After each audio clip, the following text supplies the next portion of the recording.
Hi. Hi. Hi. Hello. I'm curious about building open, authentic, loving relationship. I'm curious about jealousy. I'm curious about polyamory. Does it just mean that you're fucking all the time? How can I tell my parents that my partner is already married? I'm curious about How do you know when you're too busy to have another relationship? I'm curious about dominant and subordinate relationships. I'm curious about sexual health. How can relationships evolve with people as they grow and change? And so now you don't want wild, over-the-top jealousy, extreme jealousy, because that's bad. But you don't want zero jealousy either. You know, just the right amount of Goldilocks. Just the right amount of jealousy. Exactly. That's what we're going for. Goldilocks jealousy. I wish I had coined that term. That's a great one. Yeah. Great. Welcome to the Curious Fox podcast. For those challenging the status quo in love, sex, and relationships. My name is Effy Blue.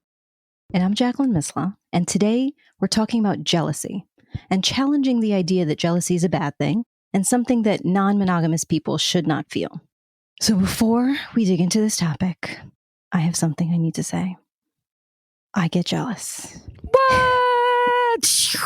What? Jacqueline Misla! I've done episodes on jealousy. I did an episode on jealousy for NPR's Life Kit. I've done interviews about jealousy for Alternative Relationship Summit. I've written about it. I've spoken about it.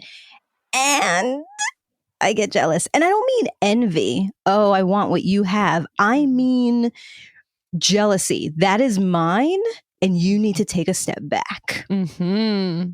I experienced it when my partner was with her partner. I experienced it when my partner started dating someone new, consumed my thoughts, made my body feel physically ill, and psychologically messed with me because I am the person that introduced non-monogamy into my relationships. So I introduced non-monogamy, and yet I was jealous. And I'm actually going to go a step deeper. I experienced retroactive jealousy. Tell me about that. I'm not even mad at the people who I'm mad at anyone who was with, like my partner, the fact that she was with other people before, somehow that makes me mad. Now, I've always said, even publicly, I feel grateful to be the beneficiary of all the experience that she gained from those other relationships. Mm-hmm. So thank you to all those folks. And with my wife, I have things like I'll open my drawer and there are cherry pitters and there are garlic mincers. None of the things I bought. Her previous partners bought those things. So I am the beneficiary of their past relationships. Mm-hmm. And yet I still can feel jealous of the past. What is that feeling? Like, I'm especially interested in the retroactive stuff. Like things that are in the past and have gone, right? These people are no longer in your lives in any way, shape, size, or form other than the garlic press and the things around the house. Like, tell me about that feeling. What is that kind of jealousy? Like, how does that feel? I think that it is about recognizing that there was an emotional connection and there was resource sharing, which we talk about a lot in this episode. There was connection, and there's a part of me, the part of me that feels insecure, feels like that could have been bigger or more than our connection. I think that's not what happens for me rationally, but if I dig in, I think that that's what it's about, is our connection as deep or as important or as significant as that was, or should that be considered a threat? Now, there is zero evidence that is the case, right? In fact, I have constant reassurance that, that my partners love me and so it's not, that's what I mean. It's not rational. And so I understand it's my own work to do. And which is why, so you may be asking then, well, Jackie, why do you talk about and write about and give tips about navigating through jealousy? Those tips that I share are well earned. I understand the anguish of it and have gone through the work of taming that beast. And so I still feel it now. I don't react to it in the same way. That's the distinction. Yeah, I think just, one of the things that we explore in this particular episode is that the green-eyed monster that is jealousy is not this like extra special King Kong of a monster of emotion. It just gets a bad rep. It is another emotion. It happens to show up in areas of our lives that's very, very significant in relationships, right? And it just needs to be dealt with like any other emotional dysregulation. Yes. So I needed to admit that from the jump. Our goal in this conversation is to challenge the idea that jealousy is bad, or that if you're non-monogamous, you should not be experiencing jealousy. And so I wanted to normalize right away that is not the case. That is okay. Jealousy is okay. I'm excited because our guide through the treacherous waters of jealousy is Dr. David Buss. David Buss is a professor of psychology at the University of Texas in Austin. He previously taught at Harvard University and the University of Michigan, and he is considered the world's leading scientific expert on strategies on human mating and one of the founders of the field of evolutionary psychology. He has a number of books on the topic, including The Evolution of Desire, Strategies of Human Mating, Evolutionary Psychology, The New Science of the Mind, The Dangerous Passion, Why Jealousy is as Necessary as Love and Sex, and The Murderer Next Door, Why the Mind is Designated to Kill, and Why Women Have Sex, that he wrote with Cindy Meston. His new book, When Men Behave Badly, The Hidden Roots of Sexual Deception, Harassment, and Assault, uncovers the evolutionary roots of conflict between the sexes. He has more than 300 scientific publications, and in 1999, he was cited as one of the 50 most influential living psychologists in the world. Is there a better person to talk about jealousy than Professor David Buss? I think no. Jealousy is in the top 3 topics I get asked, and I know you get asked when we are talking about non-monogamy. It's both the resistance that I hear why people don't want to do non-monogamy. I could never be non-monogamous. I'm too jealous. It is the problem that they present as they're tackling non-monogamy. We want to do this. It's great, but this jealousy is overwhelming. It is the thing that, those who are curious, like, how do people get to be non-monogamous? Aren't they jealous? It is right up there in the very, very top of everyone's mind. As soon as we say relationships, monogamy, non-monogamy, the thing that pops up is jealousy. So we wanted to start from the beginning, and we got to ask Professor Buss, how do you characterize jealousy, and why do we have such a complex emotion? When I first started studying jealousy, and wrote a book about it called The Dangerous Passion. I basically sat down and read the thousands of articles that have been written about jealousy.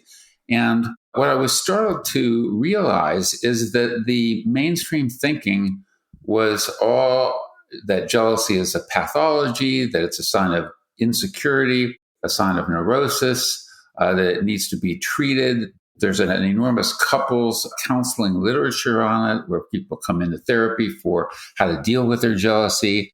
In the psychiatric literature, it's been called pathological jealousy, the Othello syndrome, conjugal paranoia, and a whole bunch of other names. From an evolutionary perspective, when you have an emotion that looks like it's universal, and now there's a fair amount of evidence that it is universal across cultures, that from an evolutionary perspective, you have to ask the question, well, why? Why is it there? And I think jealousy evolved. The conclusion that I came to, or a series of conclusions, but first is that jealousy evolved primarily in the context of long-term committed relationships. And I should back up one second and say we have to separate jealousy from envy, because sometimes these terms are used interchangeably, and they're really fundamentally different emotions. Jealousy is an emotion that's activated when there is a threat to a valued relationship. Now, so it could be, say, sibling jealousy, friendship jealousy, but what I've studied is mostly jealousy in the context of mating relationships, sexual romantic relationships. And basically, pair bonding as a strategy, as a mating strategy, is extremely rare in the mammalian world. Something like 3 to 5% of all mammals have anything remotely resembling pair bonding. And this doesn't necessarily just include one couple. I mean, it could be multiple pair bonded relationships. But whenever you have a committed relationship where you're devoting a substantial amount of time, energy, resources, sexual resources, emotional resources, financial resources, you have to have something that is going to protect your investment, so to speak. It's just like, and this is a crude analogy, and I don't mean to stretch it to its limits, but you don't take out insurance when you, let's say, I don't know, buy a candy bar or buy a loaf of bread. But if you make a heavy investment, you buy a house or a car, you want an insurance policy for that in case something goes wrong. Hopefully nothing does go wrong. Hopefully your house doesn't burn down and you don't get into a car crash, but sometimes it happens. And so when it comes to relationships, committed pair bonds couldn't evolve unless there was something that evolved to protect or provide insurance for that relationship. And jealousy, I argue, is that emotion. And it's a very complicated emotion that we can get into the details of, but it gets activated when there is a threat to a valued relationship, in this case, a sexual or romantic relationship. And it's different from envy, where envy is an emotion that's get activated when someone else has something that you don't have that you want. So I might be envious of a worker who got a bigger pay raise than I did, or envious of a next door neighbor whose house is bigger, or has a fancier car, or has a more attractive wife, or a more dazzling husband. And so envy is a different emotion. It's when someone has something that you lack, and it motivates people to either try to get the things that you want but lack, or in some cases, the nastier side, to tear down those who have more than you do. And humans do both of those with envy. But so that's why I want to cleanly separate that emotion of envy from the emotion of jealousy, which gets activated when there's a threat. Getting back to your original question about the evolutionary origins, I was surprised that prior to my work and the work of a couple of other evolutionary psychologists, it has gotten universally bad rap. It's a negative emotion that has to be expunged from the human repertoire of emotions and treated and all that. And I think it has to be dealt with, but it has many positive aspects to it. And sometimes there are real threats to real relationships, just like there are real threats to houses and cars that you want to protect. There are real threats to relationships. And just to give a preview of those, the threats can come from the outside. So if you are with someone who's very desirable, or even modestly desirable, or even average, other people are going to desire your partner too. Just because you're with that person doesn't mean that, people think, I've solved the problem, I'm with this person. No, they're what I call mate poachers, people who would like to get with the person that you're with, sexually, romantically, or in other ways.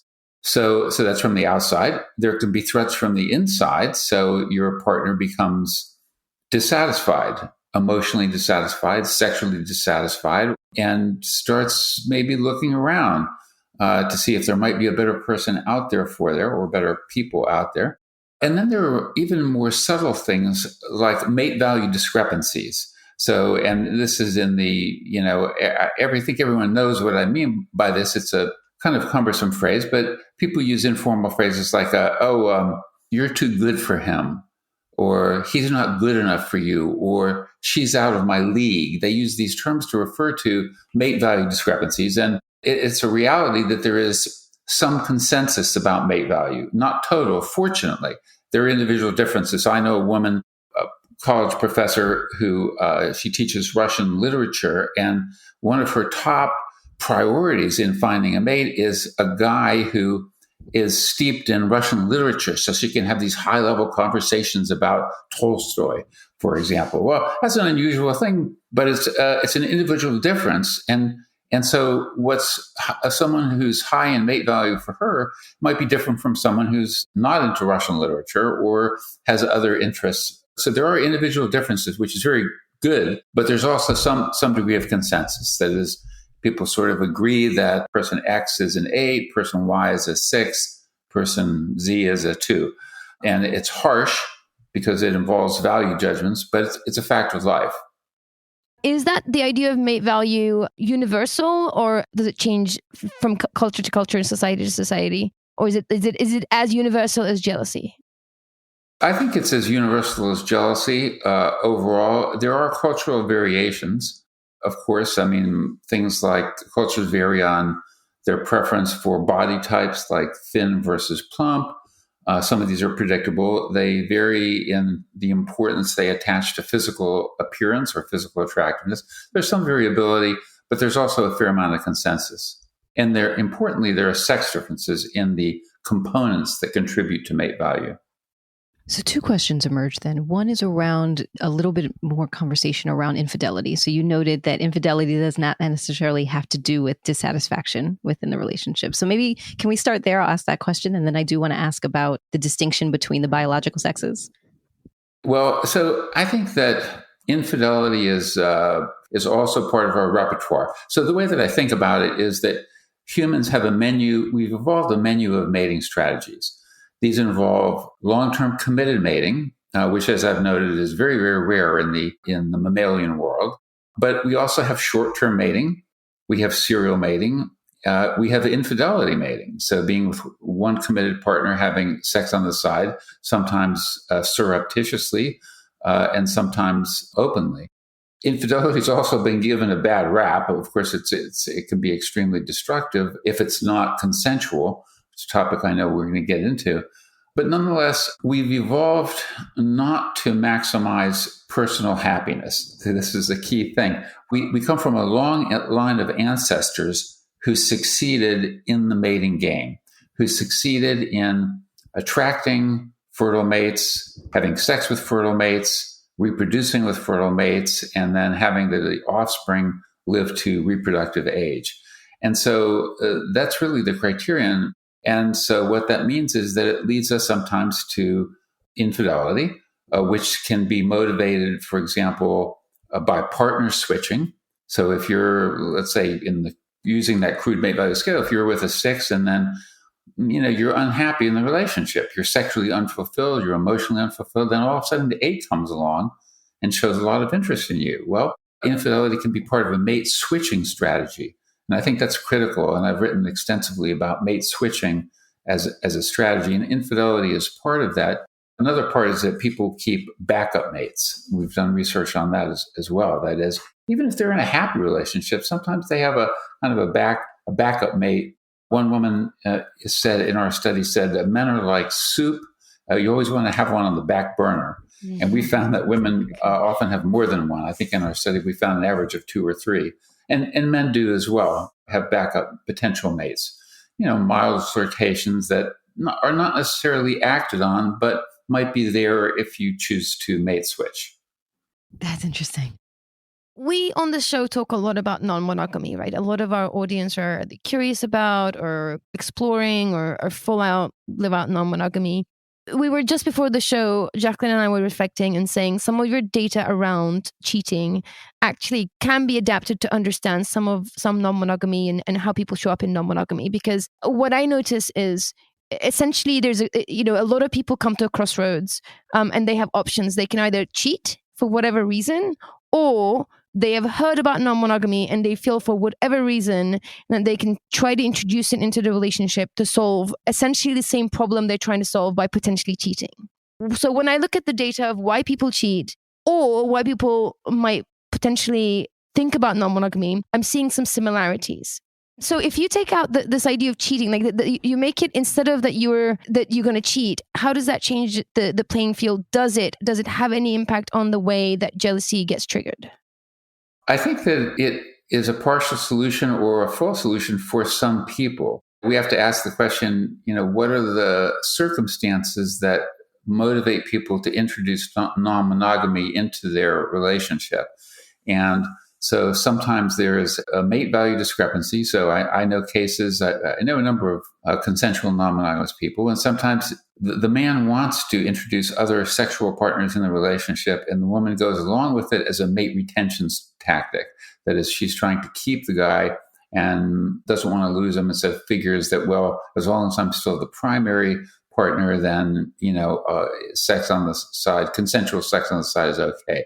Different non-monogamous couples, as you know, come to different agreements, different explicit agreements. That's what's permitted. So I know with one couple it says it's okay to have sex outside the boundaries of Los Angeles County, but not within, because in this case, the woman was worried that she would be running into friends of hers or whatever their husband had slept with. So, but as long as it was outside, okay.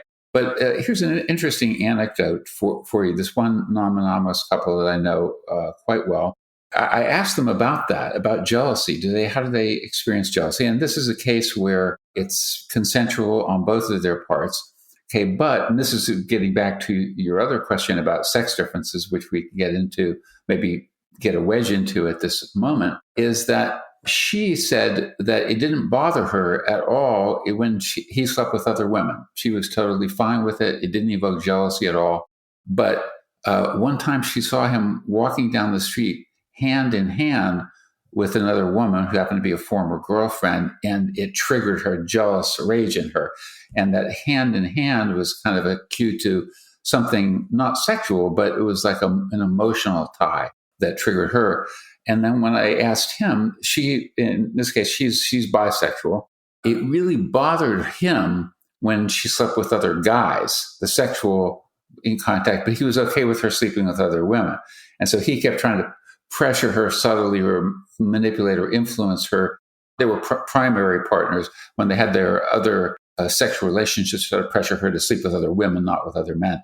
And so it was interesting that this sex difference, which I found in my research and is now well replicated universally, is that there is a very big sex difference between the sexual infidelity and emotional infidelity aspects, or sex outside the relationship, or emotional commitments. And there's one non-monogamous story that I'll just mention. A former student of mine, Barry Cooley, he's a professor now, did this really cool study where he looked at the videotapes of this show called Cheaters. And it was a show where they, if you suspected your partner of cheating, you could call this show. They'd hire a private detective who would follow the spouse to see whether they were cheating or not. Wow. And then if they were, the detective would call and say, your husband just walked into the no-tow motel with another woman. Would you like to confront him? They have something, I don't know how many, 70 or 80 of these episodes of confronting the partner in the hotel. And there was a sex difference there in what they call verbal interrogations. And the men wanted to know, did you fuck him? That was the first thing they wanted to know. Whereas the women, their first question was, are you in love with her? And so there was this sex difference in the verbal interrogations. What piece of information do they want to know? And we found that in more systematic research in our work cross-culturally about if your partner is unfaithful, which aspect of the infidelity would upset you more? Your partner becoming emotionally involved or falling in love with the partner, or your partner having passionate sexual intercourse with the partner. And there was a huge sex difference there, where more men picked the sex and more women picked the emotional attachment or love. That is super interesting to me, because it lands at a place that has been really on my mind, and Jacqueline and I have been discussing this, which is this idea that men care about sex and women care about love. I am curious so the sex piece seems kind of obvious and a no-brainer. Okay, got it. The part around love, though, seems a little blurry to me, because I am not convinced that it is love that we're talking about, which is this like mushy, feelingy, emotionally word, and we kind of like lump it all together and we say women want love. My curiosity is that, is it really love, the mushy emotion that we're talking about, or is it ultimately resource management? Is it more so about commitment and about caretaking and being taken care of, and comes from this idea, the evolutionary idea that, and social, evolutionary, biological, and social idea that women have historically needed men to take care of them and take care of the offspring in the first 3 years of its life? Yeah, so it's a great question. And I guess my answer is somewhat complicated. And I think you've touched on some of the nuances of those complications.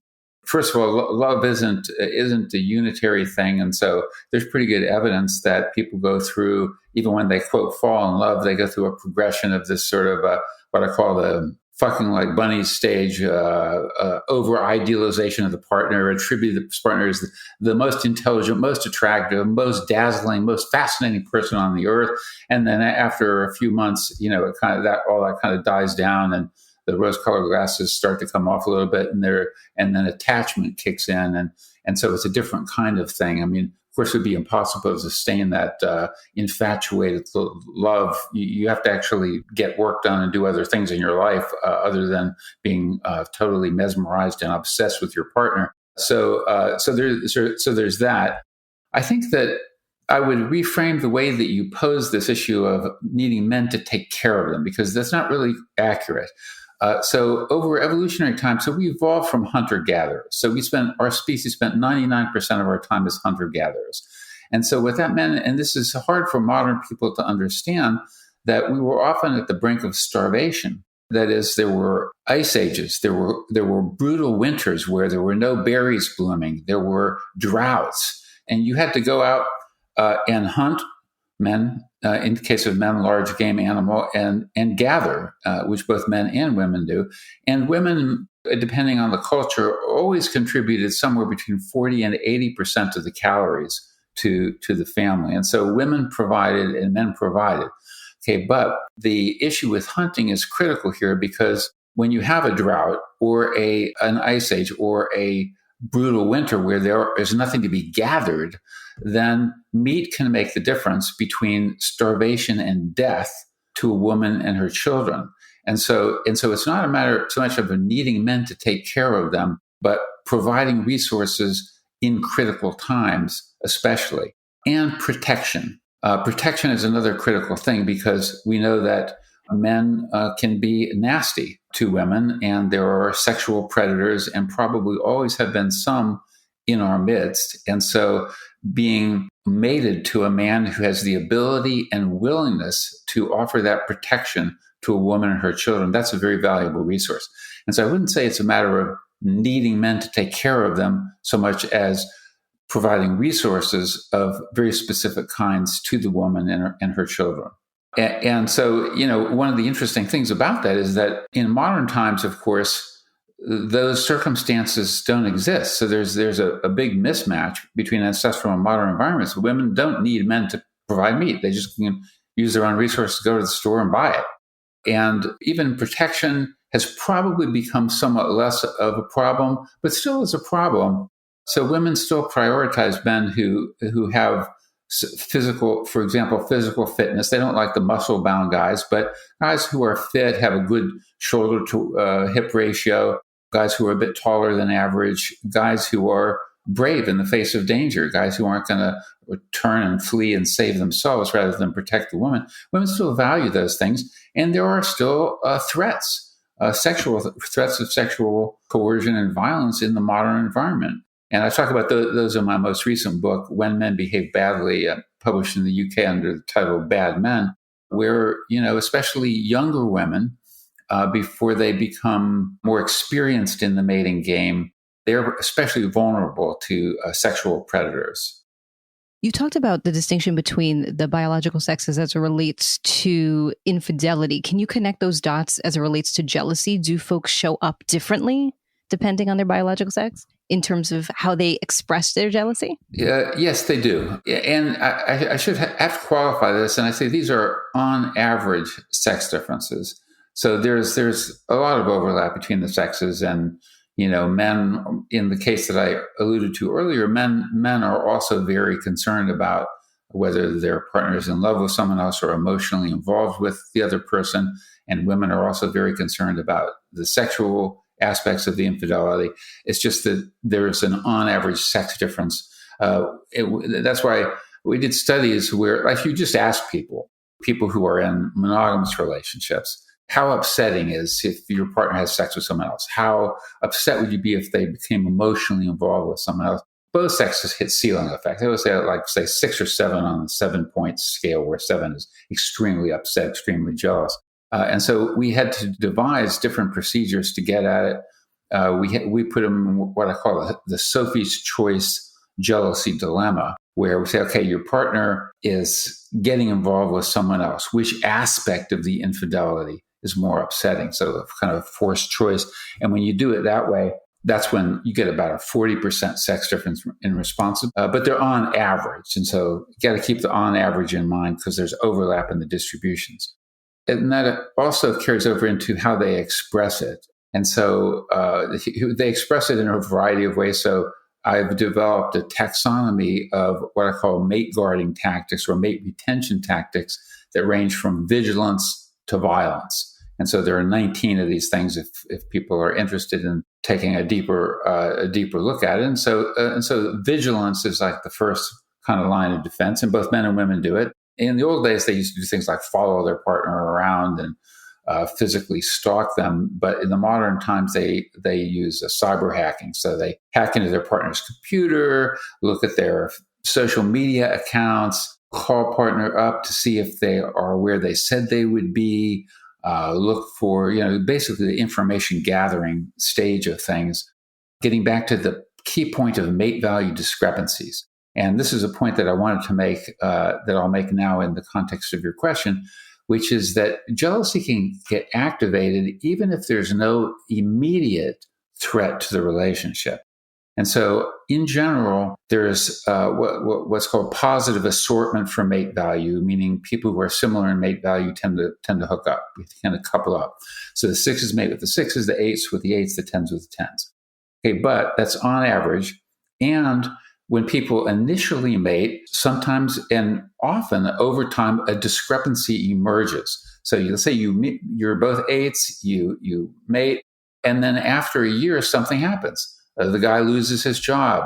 The woman gets a promotion. They become successful differentially, and that can alter the mate value and put them into, so you can go from an 8 to a 6, or you can go from an 8 to a 9 or a 10. And so once a mate value emerges, a jealousy can get activated, even if there's no immediate threat. There are no rivals around. There are no mate poachers. There are no cues to infidelity. But people get activated if there's a mate value discrepancy.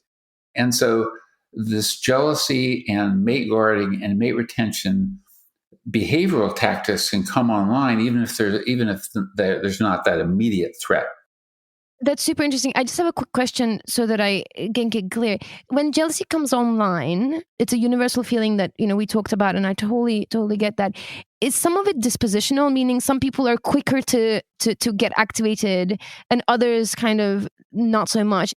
Yeah, absolutely. There is that, and it's correlated with some personality characteristics.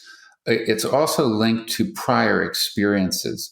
So in my book, I talk about this a lot, that people who have been in relationships where a former partner has cheated on them, their jealousy tends to get ratcheted up, where their threshold for getting activated gets lowered. And so there are both kind of experiential triggers. Also, there are, as well as kind of dispositional triggers, that is, people's threshold for jealousy can get calibrated up or down. And one thing that happens sometimes in non-monogamous relationships is that people get habituated to their partner having sex with others. And so jealousy can subside, so it's not a permanent, inflexible emotion. It can get changed over time, but there are these interesting individual differences and experiential predictors of. You referenced some of the darker sides of jealousy, stalking and violence and the vigilance, and wondering if you can share any positive attributes to the feeling of jealousy. Oh, absolutely. So one thing that gets triggered when jealousy, let's say in the case that we were just talking about, when there's a mate value discrepancy, sometimes the lower mate value partner starts ratcheting up their benefit provisioning. So, you can think about the mate guarding. This is a crude way of lumping them, and it's more complicated than that. But at the big broad brushstrokes, there you can provide benefits to your partner, or you can inflict costs on your partner.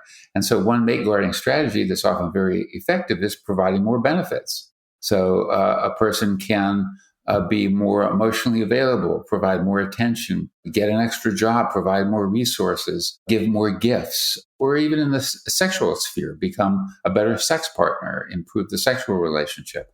So there's a whole raft of benefit provisioning capabilities. And also, what we found is that jealousy can also ignite sexual passion in a relationship. there's some evidence that if there's zero jealousy, then people feel like their partner is not really committed to them, or not invested in them, or not in love with them. And so now you don't want wild, over the top jealousy, extreme jealousy, because that's bad. But you don't want zero jealousy either. Just the right amount of Goldilocks. Just the right amount. Exactly. That's what we're going for. Goldilocks jealousy. I wish I had coined that term. That's a great one. Yeah. Great.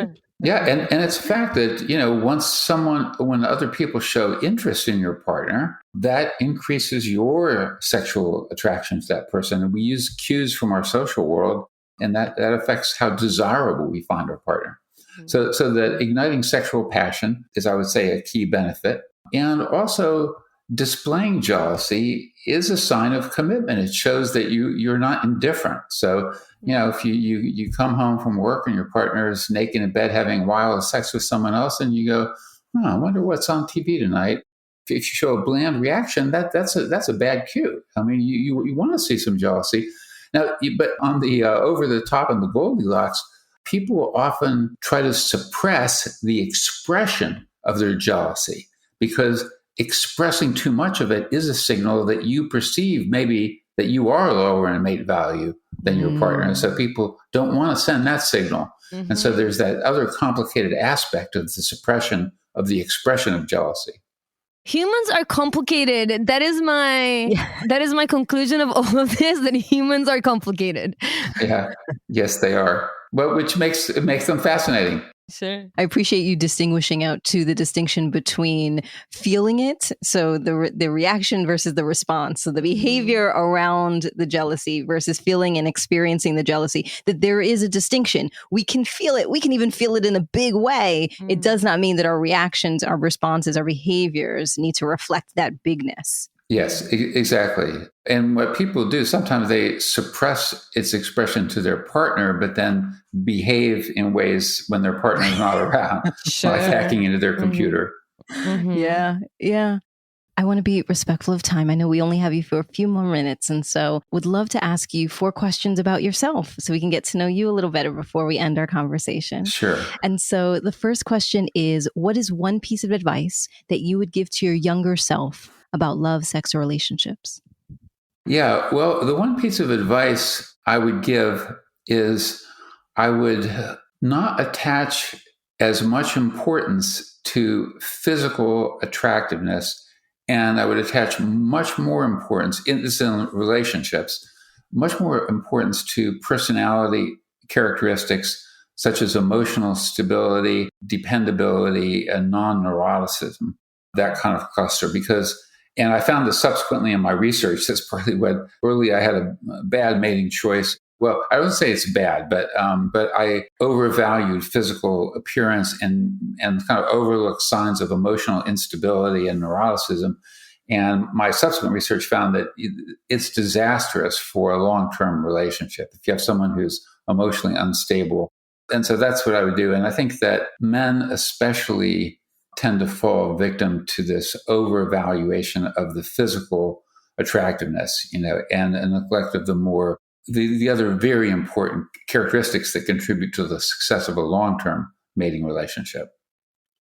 Yeah, good advice. Good advice. Okay, what is one romantic or sexual adventure on your bucket list? Oh, that's a hard one. I would say over my life, I've had very fulfilling sexual relationships and romantic relationships. Yeah. So I've been very lucky in that sense. Yes, beautiful. How do you challenge the status quo? In many ways. So first of all, just adopting an evolutionary perspective is challenging the status quo, because some people they get, I don't know what phrase to use, a bee in their bonnet, or they don't understand it, or they don't like it, or they think it's biological determinism, which it's not. So there's that. I also study sex differences, and that also is a political hot button. But the fact is, there are 2 sexes from a biological perspective, and defined by size of the gametes, size of the sex cells. And so I don't study those, I study psychological correlates of sex differences. And in the mating and sexual domain, they are large and profound. And this upsets some people. And it upsets some people that I talked about jealousy as a positive emotion in some contexts and not just a sign of neurosis and pathology. So those are a few ways in which I've challenged the status quo within the scientific community. You're part of our gang. And same, more about being on our gang. We are a curious bunch around here, and we're curious about what you're curious about lately. Yeah, well, I'm curious about a lot of things, which is something, being a professor, I'm allowed to do. Fortunately, I'm very lucky in that sense. So in the mating domain, one of the things that I'm very curious about is, I'll mention two. One is just the cultural changes that are occurring. That is, people are actively exploring different types of relationships, non-monogamous relationships in particular. And I think that it's really interesting to observe that and to see how different people, different couples, different communities work that out and how they deal with things like jealousy, which invariably, not invariably, but almost invariably come up in these non-monogamous relationships. And so, I think that we're in this wonderful position of, we have a deeper understanding of our mating psychology and our sexual psychology, that we can create relationships and circumstances to activate some emotions and keep others at bay. And how it will all play out is something I'm very curious about.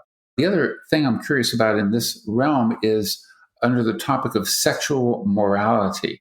If you go back in human history, wherever there are written laws, there are laws about who can have sex with whom, who can't, who can marry whom, who can't. All religious documents have the same thing, commandments and strictures about who can marry whom, who can't, how many wives you can have, is, what's permissible, what's not.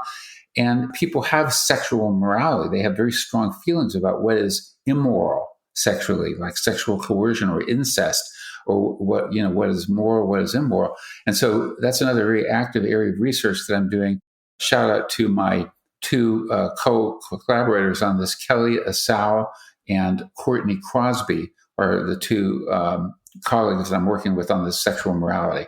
So I'm very curious about that. And we're doing cross-cultural research. That's going to be a dynamite project.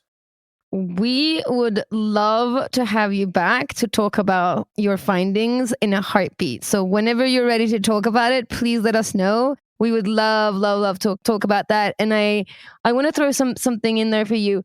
I find that across a lot of different areas, research, the two things that I find to be super parallel are sex and food. And my guess would be that there is equal amount of direction, scripture, teaching, dogma, restriction around how we eat, what we eat, when we eat. And it would be kind of interesting to see if that is also true down the line. Yeah, it's a great point. I haven't looked at food specifically, but I know some other people have, like Paul Rosen, professor at University of Pennsylvania. He's devoted his life to studying food. I don't know if he's gotten into the laws or religious texts around that, but he'd be a fascinating person to talk to about food. He's the world's expert on it. Wow. Thank you for your time, Professor Buss. Really enjoyed the conversation. Thank you. Thank you. So did I. Thank you for inviting me on. It's been lovely to talk to both of you, and hope we will have another conversation in the future. Absolutely. We would love that. As always, I have a lot to say now about this conversation. It was a super interesting conversation. Really interesting. And you and I immediately afterwards spent the next 15 minutes talking, venting, processing, and recorded that and put that on Patreon. So if you're interested in our immediate reactions, visit Patreon and you can find out more there. I think the things that are sitting with me, well, first, the thing that is sitting with me is the mate value discrepancy and mate value period. Let me say, when I was I think it was junior high school or high school, I actually, which again, I'm embarrassed about, created a ranking document of everyone like in the grade and like who was with what number. And like, I think I asked my friends, and it was silly and, not meant to be anything, but somehow it got exposed and became like a thing. And people were upset about their number and like, we're trying to understand why they got their number. Yeah, it was wild. It's like you and Zuckerberg with his hot or not. app. Right. Which, by the way, let me just clarify. I was not cool in high school. I was not popular. Like, my opinion in the status and value of the high school hierarchy was very low. So the fact that anyone cared was a shock to me. But I need to understand this. I want to know what my number is. Like, how does one know their number? What are the criteria to determine if someone is a 6 or an 8 or a 10? I don't like the fact that we're ranking people, and I want to understand it. So that's like the very first thing that kept rolling in my mind as he was talking about 6s and 9s and 10s was, according to whom? Who decided that? I mean, I agree. Interestingly, I'm going to say cautiously, but from somewhat extensive experience, it feels like a very American concept, right? Nowhere else I've ever lived that had this idea of like, oh, she's an 8. Or she, or he's a 7. Like that's a very American concept that I first discovered in like high school movies, and I'm like, I don't know what that means. And then like once I moved to the US, I was like, oh, like this is a real thing. People actually commoditize everything in the United States. Right. So I'm like, okay, so this is a real thing. People are actually valuing each other. So the numbering system feels very, very American. However, I think the mate value is something that is kind of innate in a bunch of other cultures. And I think you see it most significantly in cultures that have arranged marriages. I think those marriages get arranged based on mate value, right? And the perceived mate value. And I think there is something around somebody else kind of doing that math for you and deciding is kind of, it makes it universal, right? Which is something that Dr. Buss said. Like he said, oh, actually this mate value thing is universal and transcends culture and society, though it has some nuances based on the culture, but it is a universal concept. And I think, we see it in this like crazy numbering system in the US. And then if you go all the way to the other side of the world, you see in sort of arranged marriages. Yes. But the example that you gave, though, it feels like there's more explicit connection of the dots between status or income and a number. And so I need to understand within the United States or within this research specifically, what is the criteria by which a number arises? The other piece that was interesting is the idea of that status can change. The status, the number can change throughout the course of a relationship. Can change, Exactly. So someone becomes unemployed or someone gets an amazing job and another thing that I realized that I never mentioned out loud is when my partner started dating somebody else and my response was very big to that.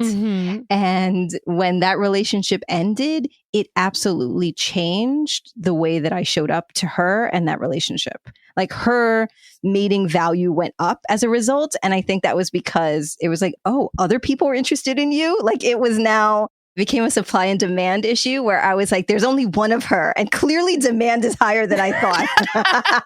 And so I really need to revisit this. And it has, I mean, that was a year and a half ago, 2 years ago, something like that, but it stuck. It remained, and gratitude around that. I mean, he talked about jealousy and the value of jealousy and what that brings. And I would actually say in that case, it did bring some value. My extreme reaction to the idea of losing her was the reminder that I needed to invest in that relationship in a deeper way.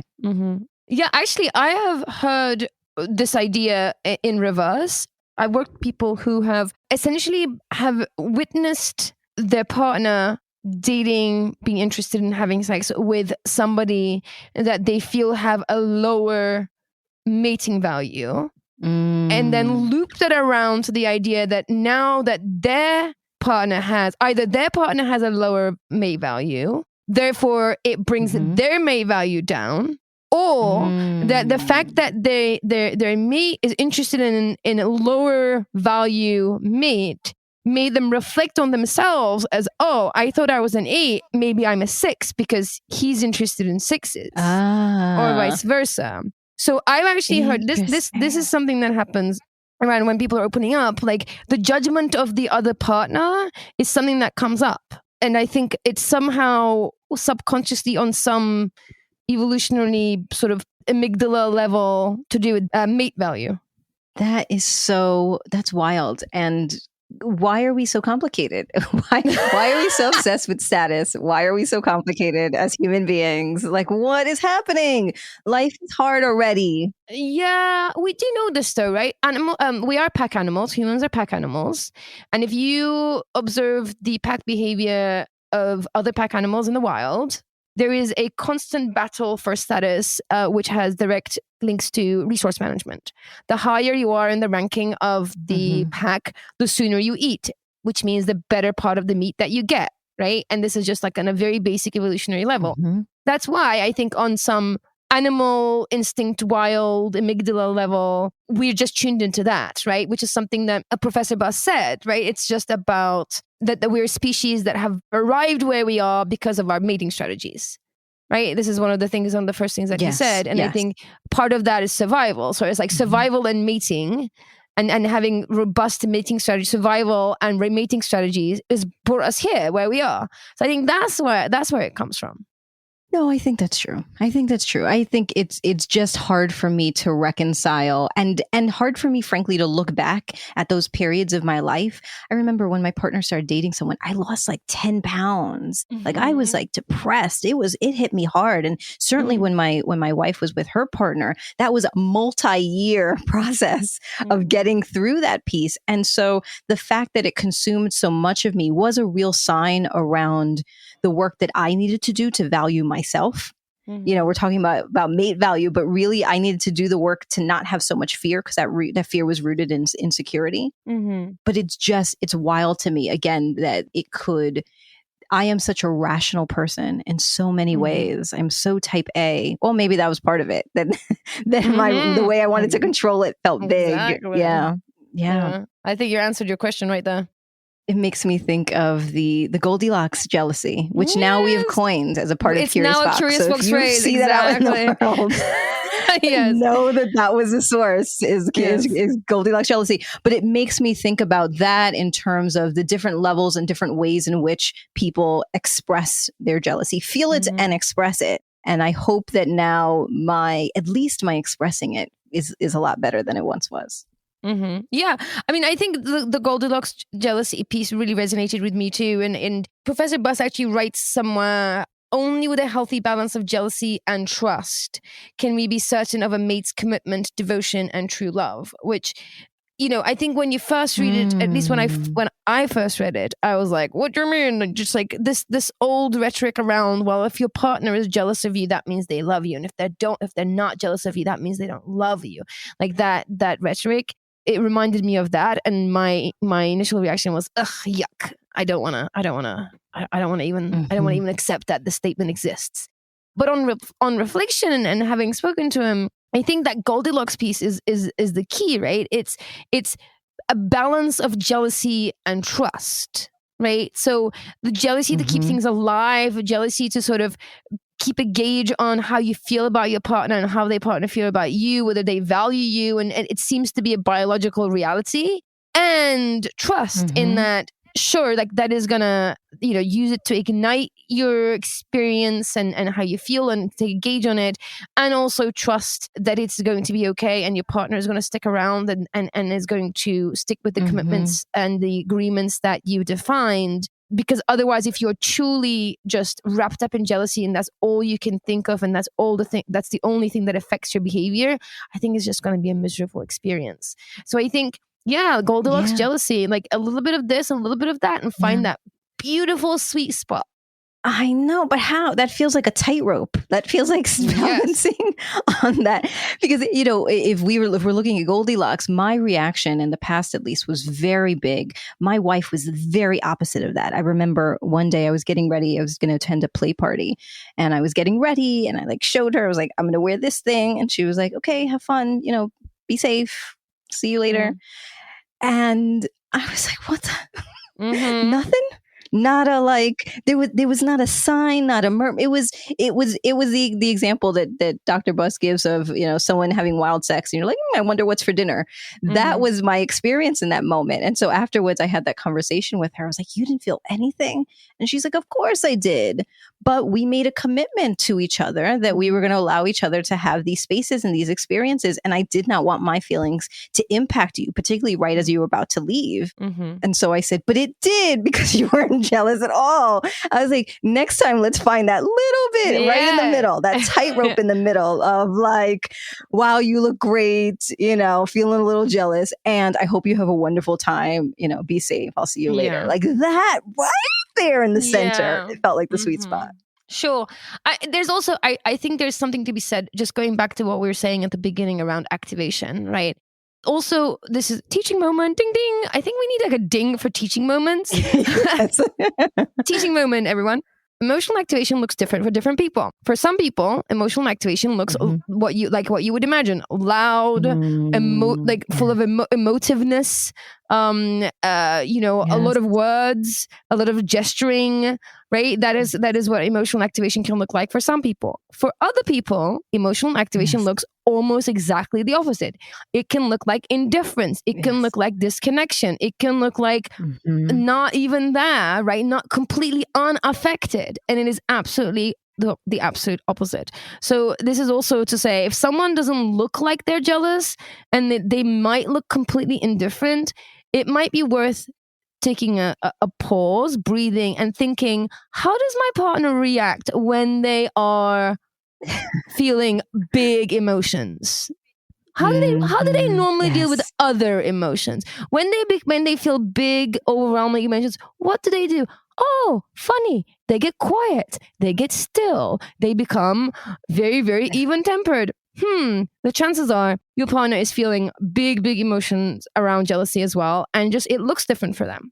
Yes, that is true. The octopus and the turtle, avoidant versus anxious attachment, all of the things. It keeps going back to that. We did a podcast episode about the octopus and the turtle, the person who is reaching out and the other person who is going internal. And I think that you're right. I think that that's how she showed up in that moment. And so that all to say, so the numbers stuck with me, the Goldilocks and my reaction stuck with me. I think the other piece that I continue to feel resistance to, that I just need to work through, is when we talk to evolutionary psychologists, and I think this is maybe the third or fourth person that we've talked to, I feel resistance to believing that those practices, those genes, those behaviors are impacting me in this moment. I've shared before that I don't like horoscopes. I don't like things that try to tell me who I am. I want to believe that the controller in me is like, I get to decide. And so that idea of like biological determinism of what has happened in the past predetermines and controls my behavior and my actions now. And I know that that's not what that stated, but that's where my mind goes. And so I reflected on what Dr. Adar Eisenbrook shared in the episode with him around, think of it as rocks within a river. And you know that they're there, and you may stub your toe and may take some work to like step over them, but know that these evolutionary traits are inside of me. And I just have to be mindful to say, oh, there you are. Don't want to stub my toe on that, and to step over it. Like, there you are, jealousy. Thank you for being a normal part of making sure that I am safe and I have the resources I need. I'm going to decide not to react in a big way because of you. And I'm going to step right over you. That's what I'm sitting with now is that resistance and that understanding that I have to just let it go and step over the river rocks. I love that. Yeah, it's funny. We are often on the same page on a lot of things. I feel like this is one area that I'm almost on the opposite end of it from what you're saying. I find evolutionary psychology to be the most interesting fields within psychology. I think it's absolutely fascinating. I more often than not going down into rabbit holes, like finding out all this stuff. And I find it actually liberating. The way that you imagine it to be biologically deterministic, I find it actually liberating in that, oh, okay, so some of these hang-ups that I have, some of these reactions that I have nothing to do with me, but it is hard-coded in me. And it gives me a sense of, okay, like, it's not just me. It's some wiring that has come from a millennia of evolution.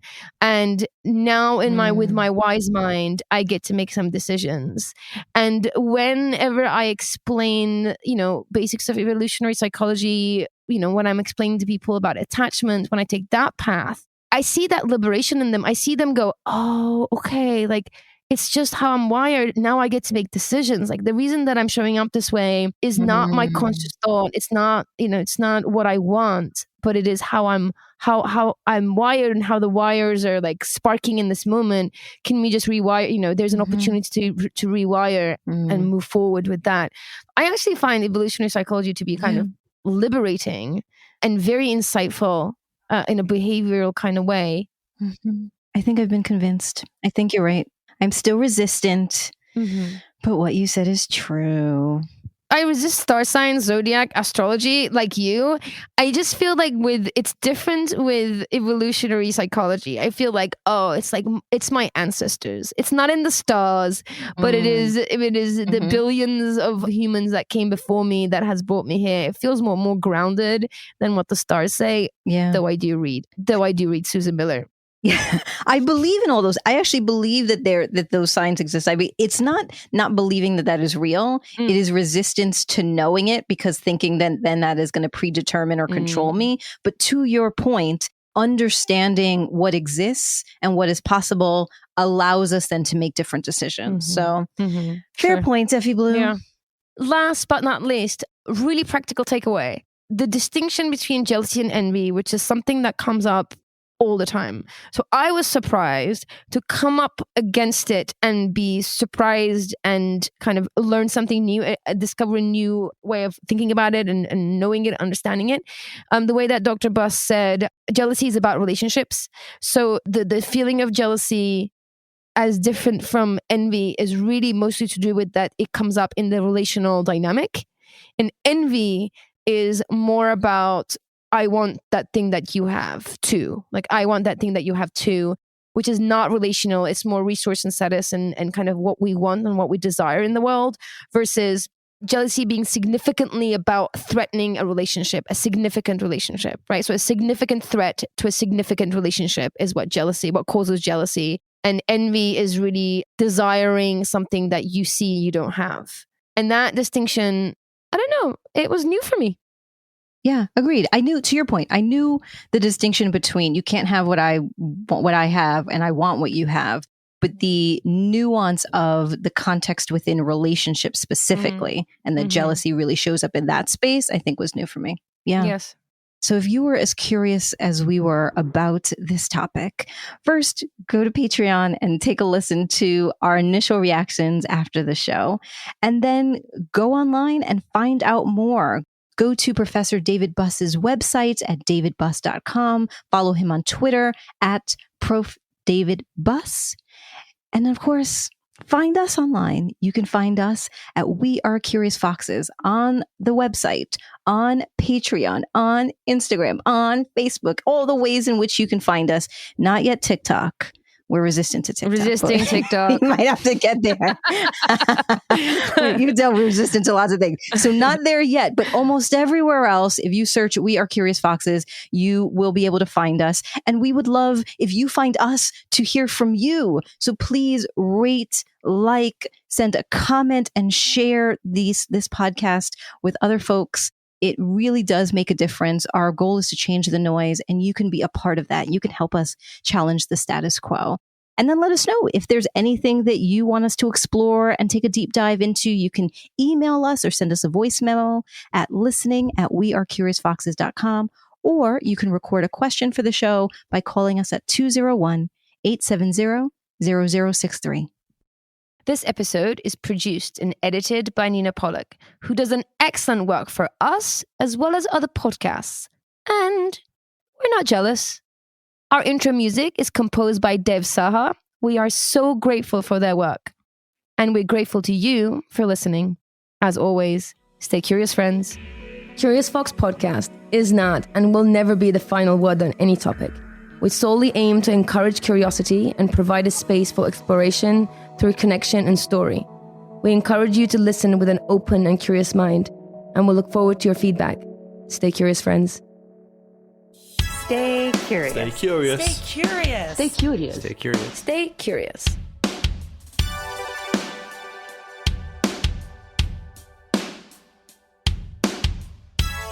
Stay curious.